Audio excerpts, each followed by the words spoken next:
orúkọ Jésù, orúkọ Jésù, ọba àwọn ọba àti olúwa àwọn olúwa, adé ọba ọlọ́run wa a fìyìn fún ọ. Ìwọ tó mú kí ọjọ́ òní kó bá wa láyé àti ní ààyè nínú gbogbo àwọn rògbòdìyàn tó ń ṣẹlẹ̀. A yìn ọ́ torí pé ẹ jẹ́ káàbò yan dájú lórí wa. Ayérayé gba ọpẹ́ wa, ọba ìmọ́lẹ̀ gba ìyẹn wa, ọlọ́run tí kì í kú, ọlọ́run tí kì í sá, àìkú àti àìdìbàjẹ́, lórúkọ Jésù gba ìyẹn wa. A fẹ́ lọ sọ̀rọ̀ nínú ọ̀rọ̀ rẹ. Mo fẹ́ kó orú ọ̀rọ̀ yẹn ní agbára. Etí tó bá gbọ́ ọ̀rọ̀ yìí, ẹ̀mí ìrònúpìwàdà tó tọ́, lórúkọ Jésù kó wọnú ayé ẹnì kọ̀ọ̀kan. Ògo forúkọ Ọlọ́run. Jésù Olúwa wa. Olúwa fọhùn ayé yọ, àṣẹ jáde pẹ̀lú agbára. Olúwa fọhùn ayé yọ, àṣẹ jáde pẹ̀lú agbára. Sọ̀rọ̀ agbára kó gómi dìtàn, káyé lè mọ̀ pé wọ́n lọ́ba. Olúwa fọhùn ayé yọ, àṣẹ jáde pẹ̀lú agbára. Olúwa fọhùn ayé yọ, àṣẹ jáde pẹ̀lú agbára. Sọ̀rọ̀ agbára kó gómi dìtàn, káyé lè mọ̀ pé wọ́n lọ́ba. Ọba láyé, ọba lọ́run,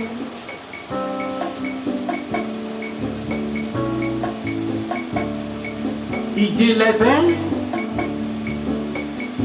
ohun tó fagi Kédárìyá. Olúwa fọhùn ayé yọ, fẹ́ jáde pẹ̀lú agbára. Olúwa fọhùn ayé gbọ́, àṣẹ jáde pẹ̀lú agbára. Sọ̀rọ̀ agbára agbómi dìtàn, ayé lè mọ̀ pé wọ́n lọ́ba. Olúwa fọhùn ayé yọ, àṣẹ jáde pẹ̀lú agbára. Olúwa fọhùn ayé yọ, àṣẹ jáde pẹ̀lú agbára. Sọ̀rọ̀ agbára kó gómi dìtàn, ayé lè mọ̀ pé wọ́n lọ́ba. Sálábà fi yọ wé, tàbí ká fi yọ bá dọ́gba. Ayérayé nínú àwọn ọ̀run, gbogbo ìdílé Jésè, ọlọ́wọ́ kábí. Olúwa fọhùn ayé yọ, àṣẹ jáde pẹ̀lú agbára. Olúwa fọhùn ayé yọ, àṣẹ jáde pẹ̀lú agbára. Sọ̀rọ̀ agbára kó gómi dìtàn, káyé lè mọ̀ pé wọ́n lọ́ba. Olúwa fọhùn ayé yọ, àṣẹ jáde pẹ̀lú agbára. Olúwa fọhùn ayé yọ, àṣẹ jáde pẹ̀lú agbára. Sọ̀rọ̀ agbára kó gómi dìtàn, káyé lè mọ̀ pé wọ́n lọ́ba. Gbáyé mi ò Jésù, gbáyé mi ò Jésù, gbáyé mi ò Bàbá. Ló bá ti fẹ́ gbáyé gbogbo wa. Gbáyé mi ò Jésù, ayérayé. Gbáyé mi ò Jésù, gbáyé mi ò Bàbá. Yé ló bá ti fẹ́. Ayé ń kọjá lọ pẹ̀lú ìfẹ́kúfẹ̀ẹ́ rẹ̀. Àwọn tó ṣèfẹ́ Ọlọ́run, àwọn nìkan ló lè bá jọba. Gbáyé mi ò Jésù, gbáyé mi ò Jésù, gbáyé mi ò Bàbá. Bó bá ti fẹ́ wá gbáyé mi ò. Gbáyé mi ò Jésù, Jésù. Gbáyé mi ò alágbára o. Láyé mi ò bàbá lọ bó bá ti fẹ́. À ń tẹ̀síwájú nínú ọ̀rọ̀ Ọlọ́run. Nínú ìwé Tẹsalóníkà kejì, Tẹsalóníkà kejì, orí kejì, ẹsẹ̀ ìkẹta. Tẹsalóníkà kejì, orí kejì, ẹsẹ̀ ìkẹta. Ó sọ báyìí wípé ẹ má ṣe jẹ́ kí ẹnikẹ́ni tàn yín jẹ lọ́nàkọnà, nítorí pé ọjọ́ náà kì yóò dé bí kò ṣe pé ìyapa nì bá kọ́ dé, kí a sì fi ẹni ẹ̀ṣẹ̀ ẹni hàn tí í ṣe ọmọ ìgbé, kí a sì fi ẹni ẹ̀ṣẹ̀ ẹni hàn tí í ṣe ọmọ ìgbé. Ta ni Bíbélì sọ nípa rẹ̀ ń bí? Òun náà ni ẹni tí a pè ní aṣòdì sí Kristi. Kí ọ̀rọ̀ yìí kó lè yé ẹnì kọ̀ọ̀kan wa dáadáa, torí pé bí a ò bá tú Bíbélì fún wa kárí ẹni tí ó láyé wa, a kàn máa fi ṣàwàdà, a sì ní mọ̀ wípé ayé ara wa la fi ń ta òkòtó. Nínú ìwé Revelation orí 13 ẹsẹ̀ ìkíní, ó sì dúró lórí iyanrìn òkun, mo sì rí ẹranko kan ní inú òkun jáde wá. Ó ní orí méje àti ìwo 10 àti adé 10 lórí àwọn ìwo náà, àti ní àwọn orí rẹ̀ náà ní orúkọ ọ̀rọ̀ òdì. Ẹranko tí mo rí náà sì dàbí ẹkùn, ẹsẹ̀ rẹ̀ sì dàbí ti bíárì, ẹnu rẹ̀ sì dàbí ti kìnìún dragoni. Nínú ohun tí apọ́sù Pọ́ọ̀lù tó sọ níbí yìí wípé ẹ má ṣe jẹ́ kí ẹnikẹ́ni kó tàn yín jẹ ní ọ̀nàkọnà, ẹ má ṣe jẹ́ kí ẹnikẹ́ni kí ó tàn yín jẹ ní ọ̀nàkọnà, nítorí pé ní àkókò tí a wà yìí ó jẹ́ àkókò ewu. Now coronavirus, àwọn ènìyàn ń pariwo ẹ̀ nínú gbogbo nǹkan tó ṣẹlẹ̀ nínú ayé. Ní 1940 àjàkálẹ̀ àrùn kan ṣẹlẹ̀ nílùú Èkó ń bí. Ọlọ́run lo ìránṣẹ́ Ọlọ́run kan tá a pè ní Emmanuel Ọmọ́túndé. Ó gbàdúrà, Ọlọ́run sọ fún un pé kó lọ gbàdúrà sí omi ọ̀sà. Àwọn tí wọ́n bá lè bu omi ọ̀sà tí wọ́n fi wẹ̀, àìsàn yẹn ó lọ. Àìsàn yẹn ọwọ́ ìlú Èkó ń bí nìkan ni. Dẹ́ni ilẹ̀ Íjíbítì àwọn àìsàn kan náà ṣẹlẹ̀. Àìsàn máa ń ṣẹlẹ̀ ní àgbáyé, ṣùgbọ́n kì í ṣe pé yóò wá kárí gbogbo orílẹ̀-èdè pátá. Ṣùgbọ́n èyí tá a rí yìí, eléyìí kárí gbogbo orílẹ̀-èdè.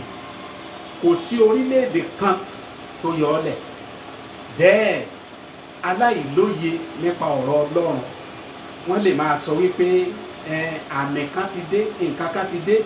Gbọ́ nǹkan tí Bíbélì sọ níbí. Nínú ìwé Matthew 24,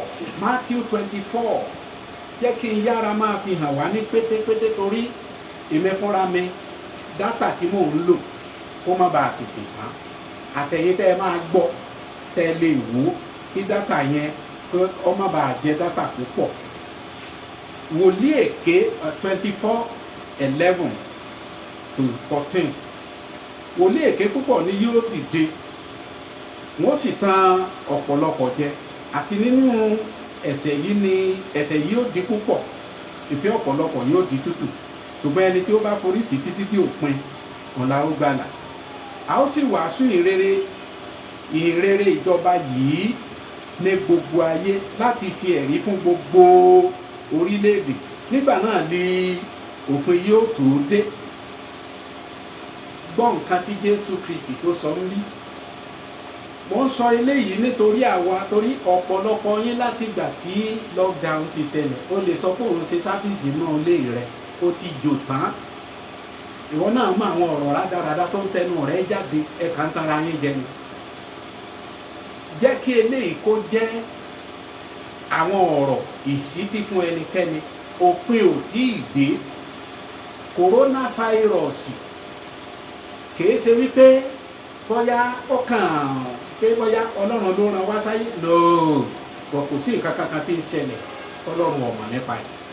Mo wá fẹ́ kó di mímọ̀ fún ẹnì kọ̀ọ̀kan wa wípé tá a bá sọ nípa òpin ayé, Jésù sọ wípé nínú bóyá orí 11 yẹn, bóyá orí 11 láti bí ẹsẹ̀ 10 wípé ìṣẹ̀lẹ̀ yóò ṣẹlẹ̀, ìṣẹ̀lẹ̀ yóò ṣẹlẹ̀, orílẹ̀-èdè yóò dìde sí orílẹ̀-èdè, ilé ọba sí ilé ọba.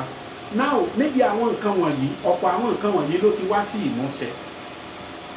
Because láfítà tí Jésù Kristi tó lọ, wọ́n kó Jerúsálẹ́mù, wọ́n dẹ̀ pa gbogbo àwọn ọ̀pọ̀lọpọ̀ àwọn ọmọ Ísírẹ́lì. So àwọn àkókò yẹn ó ní nǹkan tí Jésù sọ wípé a ó mú ọ̀kan, a ó fi èkejì sílẹ̀, àti wípé ègbé ni fún obìnrin tó lóyún ní àkókò náà. So àwọn tí ò mọ Bíbélì wọ́n lè máa rò wípé bóyá àkókò kan mọ̀ no, ìyẹn ti kọjá. Ní àkókò yẹn wọ́n gbé ọmọ jáde nínú àwọn èèyàn nítorí pé àwọn èèyàn kan kó gold, wọ́n wá ró sọmọ. Nígbà tí àwọn sójà Róòmù tí wọ́n bẹ̀rẹ̀ sí wò, wọ́n á rí pé gold làwọn eléyìí kó, wọ́n bẹ̀rẹ̀ sí ti dàbò wọn tán bá ti rí pé inú wọn wú. Gbìtókù yí pé bóyá gold ni wọn àwọn yẹn náà dì sínú, wọ́n bẹ̀rẹ̀ sí gbé ọmọ jáde nínú wọn by force. So ìyẹn ti lọ. Ọ̀pọ̀ àwọn nǹkan tí Jésù sọ, àwọn kan ti ṣẹlẹ̀, àwọn kan fún àwọn Ísírẹ́lì, fún àwọn ọmọ Ísírẹ́lì ní àkókò yẹn ni, bọ̀ tí àkókò yìí ó là ń sọ yìí. So nínú ìwé Revelation tí mo kà yìí tó sọ nípa ẹranko, báwo ni ẹranko kan ṣe lè dìde láti inú òkun ní bá bíìtì lẹ́kọ̀ọ́ ń bí, kí Buhari ó dẹ̀ tẹ̀lé, kọ́síbàjẹ́ ó tẹ̀lé, gbogbo àwọn alágbára ní òṣèlú kí wọ́n ó tẹ̀lé, ṣé wọ́n fúùlù ni? Bọ̀tẹ́ ẹranko tí Ọlọ́run sọ níbí ó dúró fún ìjọba ayé, ìjọba tí ó wà, ìyẹn la pè ní aṣòdì sí Kristi. Ẹni yẹn yóò jẹ́ ẹni tó lè sọ̀rọ̀, yóò jẹ́ alágbára èèyàn, yóò jẹ́ òṣèlú ńlá tẹnu ẹ̀ka ayé tọ́ka gbogbo nǹkan. Agbára sì wà fún láti fogun ja ìlú tí ọ̀gá ti gbọ́ tiẹ̀. So ohun tí ẹranko yìí dúró fún nìyí, ó ní ó sì dàbí kìnìún àbí ẹkùn. Ẹ mọ̀ pé ẹkùn kìí ṣe ẹran téèyàn bá ṣeré, ẹranko àbíjà ni. So bẹ́ẹ̀ la ṣe fi àpèjúwe ẹranko tó ní agbára la fi wé ìjọba. Ìyẹn ni pé ìjọba ayé, àwọn tí wọ́n gba ìjọba aṣòdì sí Kristi, àwọn ni à ń sọ. Bẹ́ẹ̀ nínú ìwé Tẹsalóníkà kejì orí kejì yẹn ẹsẹ̀ 3 tó sọ pé má ṣe jẹ́ kí ẹnikẹ́ni ó tàn yín jẹ. Ọ̀pọ̀ ń sìn ẹranko bíárì ti dé o, wọ́n ti ń gbá mi sí síso. Má dàbí òpè, má ya òpè ènìyàn. 666 bí wọ́n bá kọ sára mọ́tò, bó o bá lówó láti rà, you can buy it. Kò dúró fún wípé 666, it might be an allegory. Ìyẹn ni pé nǹkan tá a kàn ṣe àpèjúwe ẹ̀. Ní àkókò tá a wà yìí, ẹ̀yin tẹ́ ẹ pé ẹ̀rọ atalẹ̀ ń lọ, ẹjọ́ yẹn gbé àbẹ́ ẹjọ́ yẹn gbé. Torí tó ọ̀bá rẹ́gísítà inú àwọn tó ń lo ẹ̀rọ ata, inú ṣé union lẹ́ ń pè, wọ́n á lọ gbé ẹ̀rọ rẹ̀ torí pé kò rẹ́gísítà pẹ̀lú wọn. Now ohun tí a ń sọ nìyí, àmì kan nìyẹn.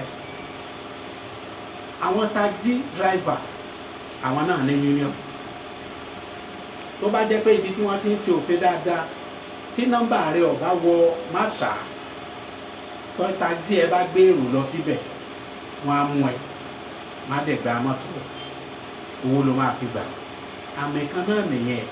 So tí Jésù ń sọ nípa yẹn nínú Revelation tá a fi hàn Jòhánù, ó túmọ̀ sí wípé nǹkan kankan yóò ṣẹlẹ̀.